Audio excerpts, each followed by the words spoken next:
आगे की बातें कि भाई मधु के भाई बोलते हैं, बच्ची थोड़ी है, मधु की अब उम्र हो रही है, हमें शादी करनी है। मम्मी पापा कब तक रहेंगे ऐसे में ही, फिर हम कब तक इसकी जिम्मेदारियां उठाते रहेंगे? आज नहीं तो कल शादी करनी पड़ेगी ना।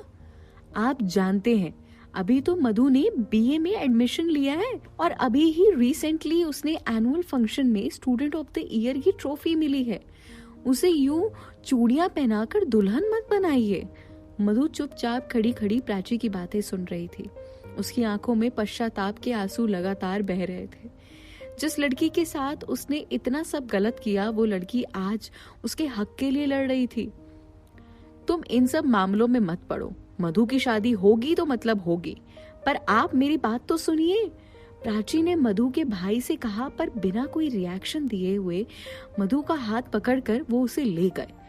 प्राची वहीं खड़ी खड़ी अपना सर पकड़कर सोचने लगी कि इतनी सारी मुसीबतों से वो कैसे लड़ गए, पर यूं मधु को भी अकेला नहीं छोड़ सकती थी। अभी मधु की उम्र ही क्या थी, 21 साल में कौन शादी करता है।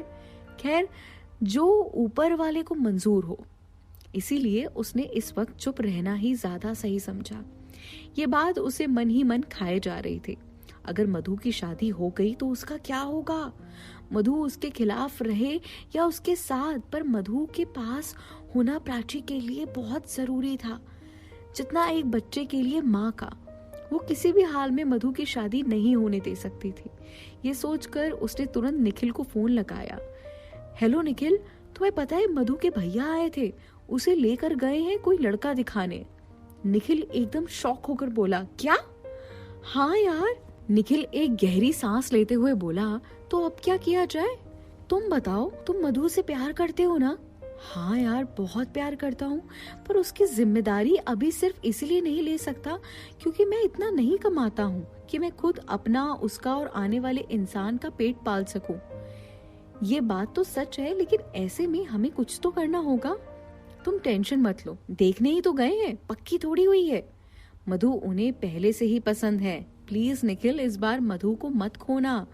मधु तुम्हें एक बार खोकर पागल हो चुकी है, अब दोबारा पागल नहीं हो सकती है वो। उसे तुम्हें खोने की हिम्मत नहीं है। हाँ प्राची, मैं तुम्हारी बात समझ रहा हूँ, पर तुम्हें भी मेरी बात समझनी चाहिए। मुझे अभी अपने घर वालों से बात करने के लिए टाइम चाहिए, पर इतना भी लेट मत करना कि वो किसी और की दुल्हन बन जाए। पहली बात तो मैं चाहता हूँ कि अभी शादी ना हो, पर अगर उसके घर वाले नहीं माने तो फिर मैं खुद मधु से शादी करूंगा। इतना सुनकर प्राची को तसल्ली हुई। उसने चैन की सांस ली और फिर फोन काटकर आराम करने लगी। शाम को जब वो उठी तो मधु वापस आ चुकी थी और मधु के भैया मधु को छोड़कर जा चुके थे। मधु की हिम्मत तो नहीं हुई कि वो प्राची से कुछ बोल पाए, और प्राची वो तो मधु से बोलना ही नहीं चाहती थी। वो मधु का अच्छा जरूर चाहती थी, लेकिन मधु से मतलब रखना बिल्कुल नहीं चाहती थी।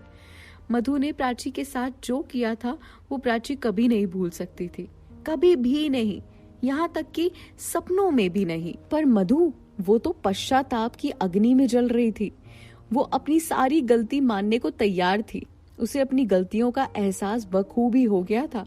वो समझ गई थी कि उसके लिए जो प्राची कर सकती है वो इस दुनिया में शायद कोई दूसरा नहीं कर सकता। प्राची जैसी अच्छी और सच्ची दोस्त वो कैसे खो सकती है? प्राची, पूछोगी नहीं कि शादी पक्की हुई या नहीं? मधु ने अपनी आंखों में आंसू भरते हुए कहा। प्राची भी बहुत दुखी थी। वो भी मधु से प्यार की उम्मीद करती थी, पर उसने उसके साथ जो किया था वो प्राची भूल नहीं सकती थी, और अब प्राची इस बार कोई गलती नहीं करना चाहती थी। इसीलिए उसने चुप रहना ज्यादा बेहतर समझा। प्राची की चुप्पी देखकर मधु को गुस्सा भी आया और रोना भी। वो रोते रोते गुस्से में बोली, इतनी बुरी हूं मैं? तो फिर क्यों मेरे भैया से मेरे लिए लड़ रही थी? हाँ, मैं तुम्हारे लिए नहीं, अपनी दोस्त के लिए लड़ रही थी। तुम्हारी जगह कोई और होता तो भी मैं शायद यही करती। ये सुनकर मधु ने प्राची के चेहरे को पकड़कर अपनी आंखों में आंखें डालकर कहा, मेरी आंखों में आंखें डालकर बोलो, तुम इतना कह दो कि तुम ये सब मेरे लिए नहीं कर रही थी। कहो प्राची कि तुम मेरा बुरा नहीं चाहती थी। बोलो प्राची, बोलो कि तुम मेरे बिना नहीं रह सकती हो। हम दोनों की दोस्ती इतनी कच्ची तो नहीं है ना कि एक गलती पर यूं टूट कर बिखर जाए। मधु देखो, फालतू की बातों का कोई टाइम नहीं है मेरे पास। तुम फिर से कोई चाल चल रही होगी। जो करना है कर लो प्लीज, पर मेरे पीठ पीछे वार मत करना। जितनी भी वार करना है सामने से करना। सामने से तुम्हारा वार शायद मैं सह लूं, पर अगर कोई अपना पीठ पीछे वार करता है तो इंसान घायल होकर नहीं, टूट कर मरता है। प्राची की बातों में दर्द छुपा था, वो दर्द जो मधु ने अच्छी तरह भाप लिया था। मधु समझ रही थी कि प्राची भले ही चाहे जितना नाटक कर ले उससे गुस्सा होने का, पर वो भी मधु से दूर नहीं रह सकती। अगले दिन सिरसिरिया फार्म हाउस विक्रम पाटीदार उर्फ राणा दास एक फार्म हाउस में चारों ओर अंधेरा कर एक पत्थरों से बनी पट्टी पर बैठा हुआ था। उसके पास 2 आदमी खड़े हुए थे और नीचे एक आदमी बंधा हुआ डाला था। उस आदमी के मुंह पर पट्टी बंधी हुई थी और उसके हाथ पैर को रस्सी में जकड़े हुए थे। वो आदमी बार बार रोकर अपने मुंह से चिल्लाने की कोशिश कर रहा था, पर उसके मुंह में कपड़ा बंद होने की वजह से वो कुछ नहीं बोल पा रहा था। उस आदमी के चेहरे से लगातार पसीना बह रहा था। तभी विक्रम पाटीदार के बगल में खड़ा एक नौजवान बोला, सर पानी पिला दे इसे। बिल्कुल नहीं, हम इसे यूं ही तड़पते तड़पते देखना चाहते हैं। सर पर यह अगर मर गया तो उल्टा हम फंसेंगे। मुझसे जुबान लड़ाने की हिम्मत भी मत करना तू। चल जा पानी लेकर आ। और तू क्या खड़े खड़े देख रहा है? जा इसके लिए बाहर से खाना लेकर आ। वो दोनों नौजवान राणा के आदेश अनुसार फार्म हाउस से निकल गए। उनके जाने के बाद राणा ने उस आदमी के मुंह से कपड़ा निकाला और फिर अपने हाथ में ली हुई माचिस से वो कपड़ा जलाते हुए बोला, क्यों? तुझे कितनी बार कहा था कि मेरी बात मान ले?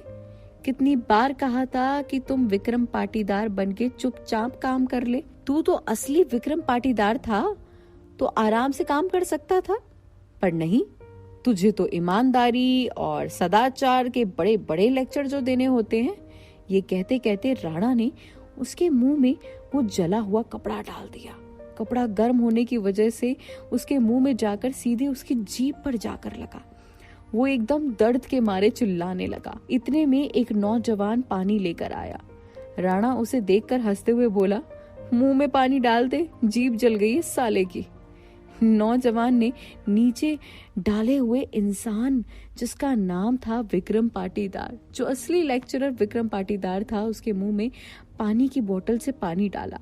उस इंसान की हालत सच में इतनी बुरी थी कि अगर 2 दिन और उसे यहाँ रखा तो वो अपने प्राण त्याग देगा। राणा दास उसे यहाँ रखकर हर दिन फिजिकली और मेंटली टॉर्चर कर रहा था, पर वो उसे मरने नहीं दे सकता था क्योंकि इसके पीछे भी कोई चाल थी। साहब, इसकी तो जीभ जल गई है। जल जाने दो साले की जीभ, हमें क्या। अभी तो इसका अंग अंग जलाएंगे हम सब और मजे करेंगे। पर आपको इसे जिंदा रखना है क्योंकि अब आपकी सच्चाई खुलेगी तो आपकी जगह इसे जेल पहुंचाना है ना, आप भूल रहे हैं? सीधे खड़े होकर एक नौजवान बोला। ये राणा दास सबसे चहेता कर्मचारी अंगद था। तू मुझे याद मत दिला। सुन, मैं जा रहा हूं, इसकी निगरानी करना, ये भाग ना पाए, और दिन में एक बार इसे पानी और खाना दे देना। एक चीज और, अगर कभी तुझे लगे कि पुलिस का सायरन बज रहा है तो इसे तुरंत बगल वाली खाई में फेंक देना। जो हुक्म। अब आगे क्या होता है, क्या रंग लाती है ये कहानी, अगले एपिसोड में और भी बातें। लेकिन अभी के लिए अपना प्यार नीचे कमेंट बॉक्स पे कमेंट करके बरसा